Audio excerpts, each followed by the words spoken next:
Okay, good evening. Welcome to the Rushcliffe Borough Council February Cabinet meeting. If I could have apologies for absence, please. No apologies, Chair. Thank you. Any declarations of interest? No. Minutes of the last meeting held on the 14th of January. Could I have a proposer, please? Councillor Mason, seconder. Councillor Ediving. All those in favour to accept those minutes? Carried unanimously. Item 4, opposition group leaders' questions. Would you like to?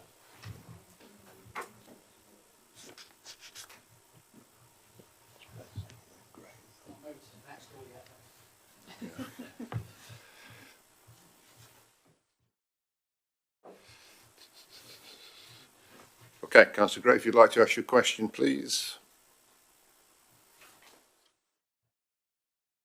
Given the net recharges,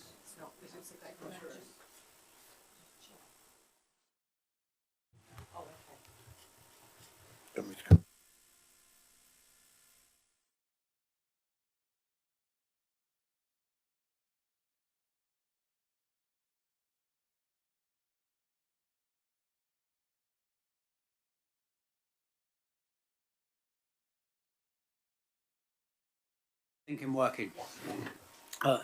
Given that the net recharges are at a level of 2/5 of the total employee charges in the budget, can you please provide a breakdown of the recharges and paying particular attention on how they relate to community centres?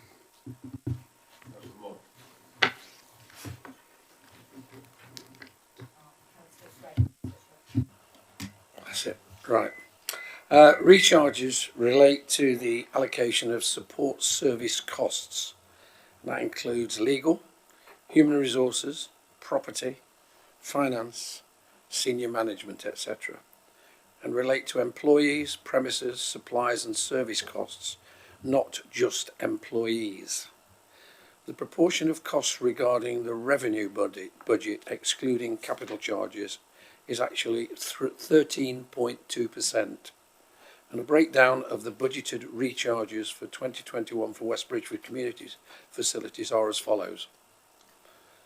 I'll do them slowly so you can write them down. Luttrell Hall 50,000, Gamston Community Hall 42,100, Sir Julian Calm Pavilion 43,700, Gresham 80,600, West Park 32,900.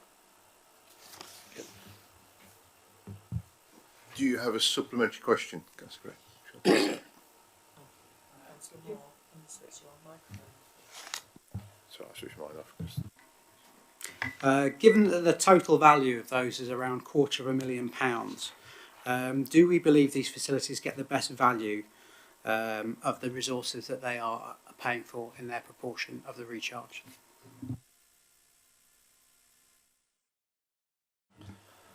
Well, that's a simple answer, yes. Thank you, Councillor Gray. Item 5, any questions? No questions? No questions. Okay. If you then go to item 6, budget and financial strategy 2021. Councillor Moore. This report presents the detail of the 2021 budget and the 5-year medium-term financial strategy to 2024/25. It includes the revenue budget, the proposed capital programme, the transformation strategy and the capital investment strategy.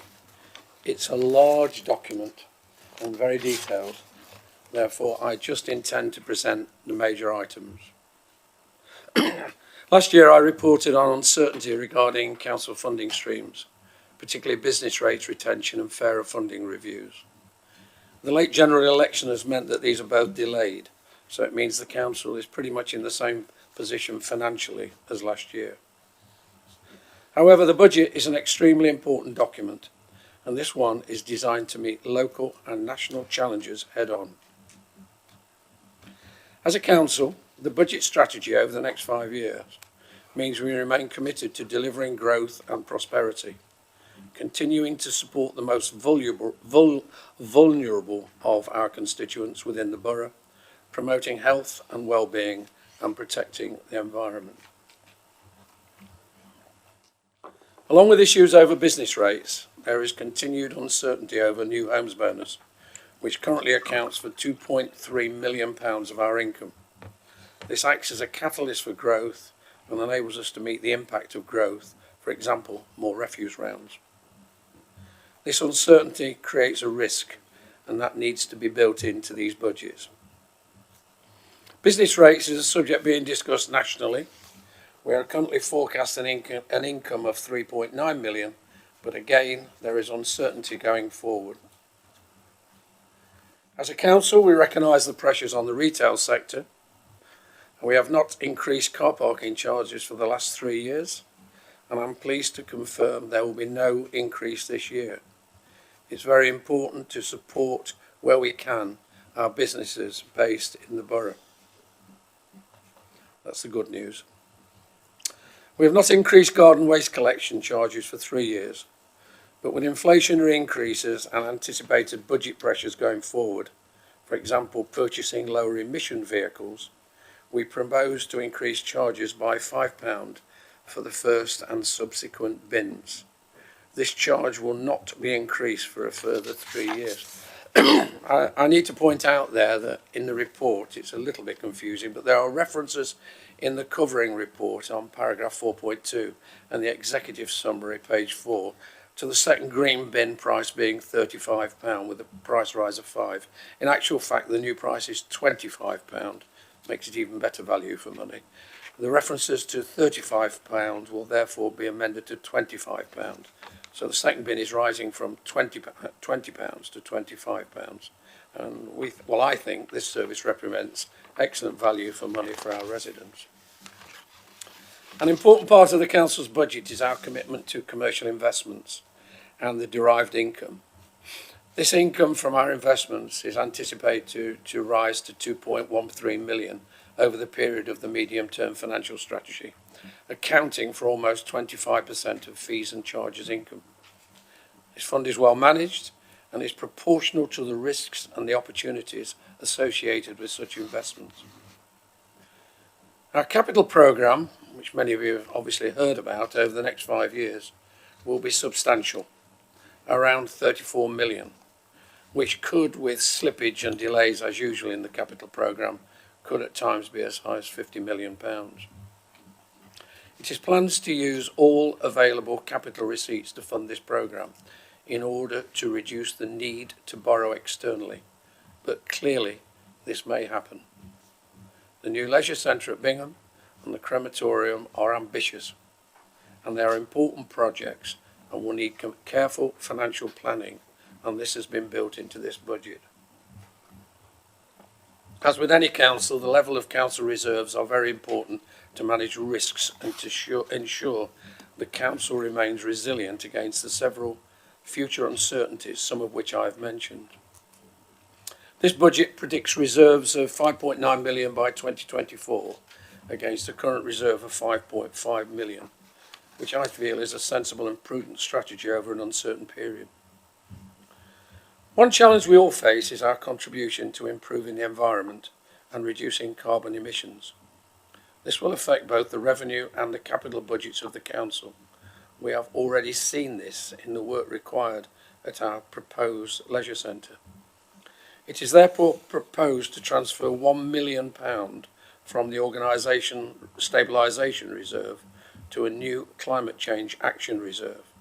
An expenditure from this reserve will be reported back through normal scrutiny process. In line with government recommendations, the budget for council tax proposes an increase of 3.59% to £142.74. This increase equates to an increase of £4.95 and will give an average Band D council tax increase of less than £10 a week, and ensuring Rushcliffe's council tax remains the lowest in Nottinghamshire and in the lowest quartile in the country. Sorry? You said £10, Sorry, 10 pence.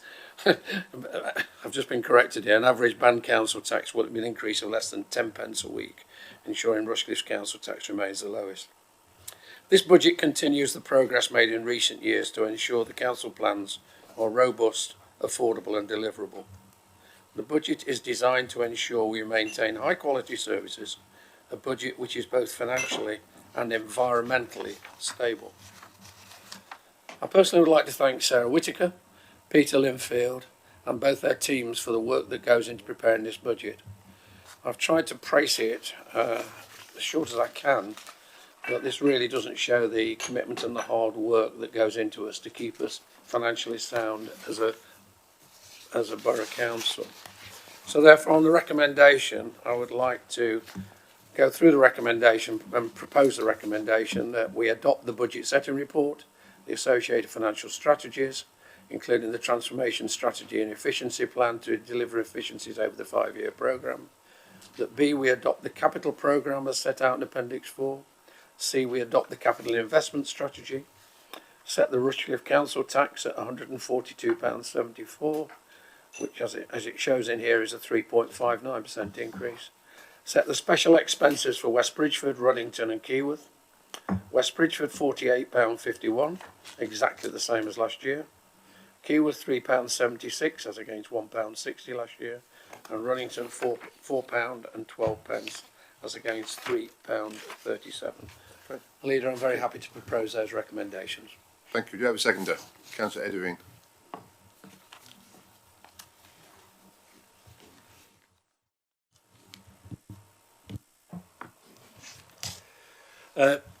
Thank you. Councillor Moore has summarised effectively a lengthy and detailed document.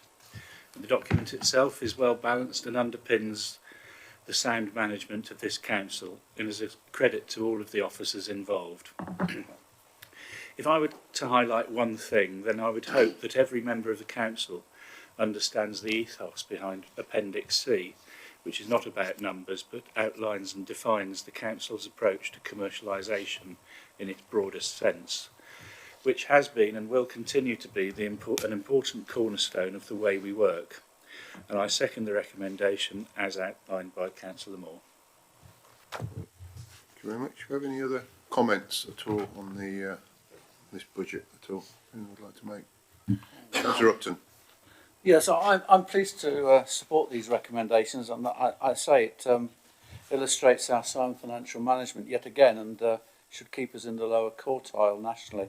But I believe that we do provide excellent value for money services, which are regularly shown to be valued by the customers in the customer surveys that we have. So I'd like to support the recommendation, and again, as others have said, thank the financial services staff for their such a comprehensive report, actually, and the work that goes into this. Thank you. Thank you. Yeah, I'd just like to place on record and thank your staff, Mr. Linfield, for your work, and in terms of it's been a very difficult period again for many reasons we know externally. I think there's two things hits me on this budget. I think first of all we now begin to see material differences with the income stream from our commercial investments coming through that we've made over the last few years, and these are going to have a very positive impact on our cash as we go forward, as we wanted to. And I think there's a clause in there, isn't it, about becoming self-sustainable, isn't there, in terms of as a direction of the council. But for me, the highlight every time I look at the budget is looking at the capital projects that we actually have.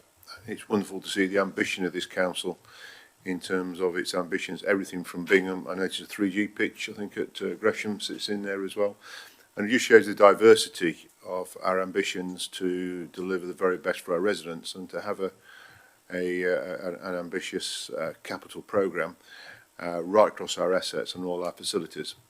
And so I think that's a great testament to the authority, not just this year, but in the previous years where we've been incredibly well balanced in our finances, but we've never ever lost our ambition. So I think that's excellent.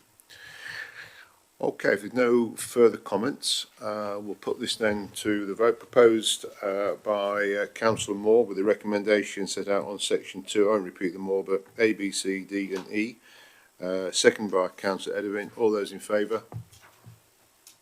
Carried unanimously. Thank you. Okay, on the next item now is the Midlands Engine Development Corporation. This is a vehicle that has been discussed and was actually allocated funding in 2018 of around £2 million. The main components of this development corporation area is the barracks there at Broxtowe, the HS2 port, which will be at Towton. We also have East Midlands Airport, and more relevant and pertinent to Rushcliffe, we're going to have the power station that have been in there. So since that's been up, there has been a oversight board has been set up, which I represent Rushcliffe on there, chaired by Sir John Peace. And we're now getting to the stage where we'll be submitting a business case to government in March 2020, which then will need to go through Parliament, which I think proposed for about 2023. Obviously, as I said, our main interest here is the power station. This is now becoming obviously a major development area for Rushcliffe, and it is very important, as this report reflects, that Rushcliffe plays a very key role in the future in shaping that future of the actual power station itself.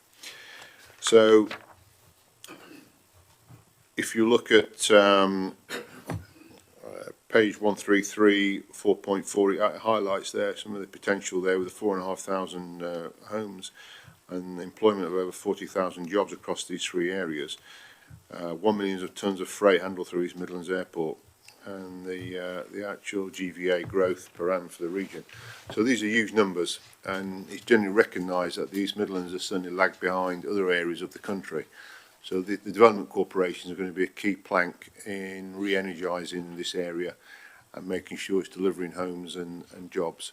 So I think this is a very positive step. It's one where Rushcliffe needs to step up and play that part. So really what this report does with its recommendations is ensuring that we do play that part, and we set out those recommendations on page 131.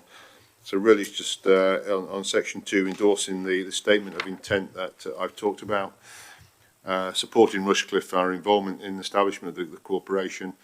We've allocated £100,000 in the actual budget we've just discussed there, which will give us some flexibility in terms of any expenditure we may incur going there. I think probably more importantly is that we recognise it's important right across the council and across parties by setting up a member working group, which if we'll go through will go to full council, won't it, for establishment there, and we're looking at that going over the next 2 years, because there will actually be an interim period I mentioned before this actually goes through law. And then obviously this will go to full council on the 5th of March for council endorsement.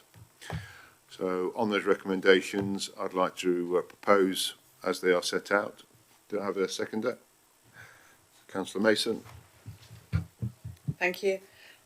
Yes, I'm pleased to see the statement of intent, and I think it's really important to have this set up of the member working group.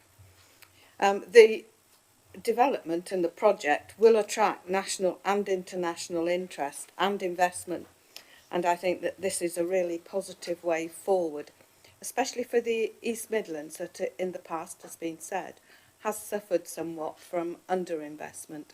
So I'm pleased to see that this is going to be going forward. If you look at the partners on the project, they will need one another. We will need all of them and ourselves to take part in this, because we recognise that we cannot do this on our own, but neither can the other partners. Everybody needs everybody else. Therefore, I still fully support the recommendations on page 131 and look forward to seeing the progress. Thank you. Thank you very much.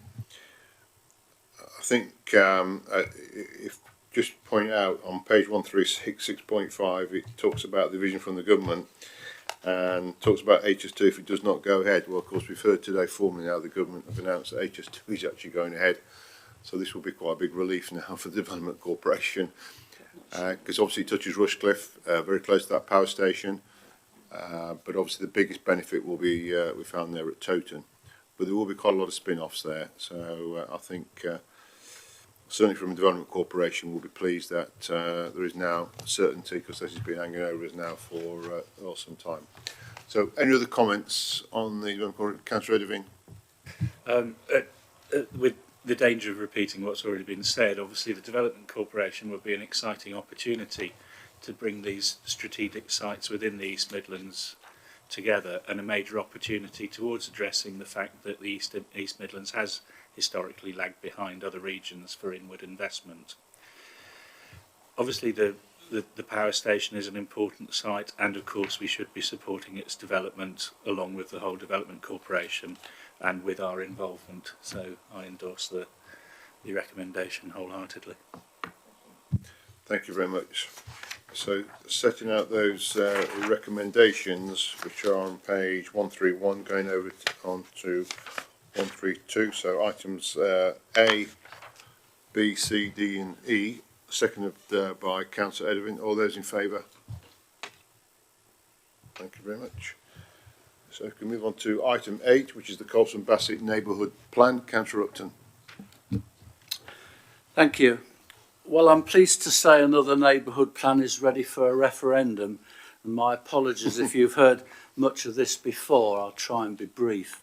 Neighbourhood plans were introduced by the Localism Act 2011, and they empower local people to write appropriate and sustainable planning policies to try and shape how their local area may change over the planned period. Adopted neighbourhood plans must be in general conformity with our strategic planning policies and are part of our local development plan, and any planning applications within the area should be determined in accordance with it and the local plan, unless there's material considerations that say otherwise. This Colston Basset Neighbourhood Plan has been promoted by Colston Basset Parish Council for their designated area of the Colston Basset Parish. It's been publicised, consulted on, assessed by an independent examiner, considered by us, the Borough Council, all as detailed in the report and the appendices. And this report is basically asking Cabinet to approve the examiner's recommended modifications, the decision statement and the holding of a referendum. The final version of the neighbourhood plan is set out in Appendix 3, but I don't propose to go through all that. It's quite a lengthy document. Rather to say the outcome of all of this is a recommendation that the plan should now go to a referendum. The format of the referendum is set out in items 410 and 411 of the report, and essentially if more than 50% of those voting vote yes, then the Borough Council is required to adopt the plan. If the result is no, then nothing further happens. The Parish Council have to decide what they're going to do with it. I'll just read the recommendation, if I may. Move the recommendation set out on item 2 of the report, namely, recommended that Cabinet A accepts all of the examiner's recommended modifications to the Colston Basset Neighbourhood Plan. B, approves the Colston Basset Neighbourhood Plan decision statement and its publication. C, approves the holding of a referendum for the Colston Basset Neighbourhood Plan, with the area for the referendum being the parish of Colston Basset. And finally, D, delegates authority to the Executive Manager Communities to make any necessary fine and minor textual, graphical or presentational changes that may be required to the referendum version of the Colston Basset Neighbourhood Plan. Thank you, Chair. Thank you. I have a seconder. Yes, Councillor English. Thank you. Well, firstly, the hard work and dedication of the Colston Basset community representatives in developing their plan needs to be recognised, and I understand they have accepted the independent examiner's report in ensuring their plan meets the basic conditions and legal requirements. The neighbourhood plan is an important legal statutory document to influence any future development in their village by outlining what the community do or do not want. The recommendation accepting the plan takes the adoption process back into the village and their community for a final decision by the referendum. I therefore have no hesitation in seconding the proposal to accept this neighbourhood plan, and I wish the Colston Basset residents a positive future with the benefits of having a neighbourhood plan in place. Lovely. Thank you very much indeed. As Councillor has actually said, these neighbourhood plans are something which are an awful lot of work, big commitment from a lot of people, and certainly got a lot of respect for those who put this time in. I think this is the fourth, now, is it? Is it the third or the fourth? To five. We're five now, is it? Could be the fifth on there in terms of, Yeah. yeah, so it's the fifth there now. So they're coming a lot more prevalent, prevalent, and there's obviously a lot more coming down the road now with it. Colston Basset in particular has got unique challenges. We've seen flooding recently, also in terms of its architecture as well. There's a lot of listed buildings, I think, around the area when I was reading through that. So it's really important that there is this buy-in with this neighbourhood plan, and this obviously the major strength of this, of course, it's a material planning issue on any planning applications actually going forward from here. So, any other comments on this before we take it to the vote? So, item set out by Councillor Upton, seconded by Councillor English. All those in favour? That's carried unanimously. No further issues. So that's the end of this evening. Have a safe journey home. Thank you very much.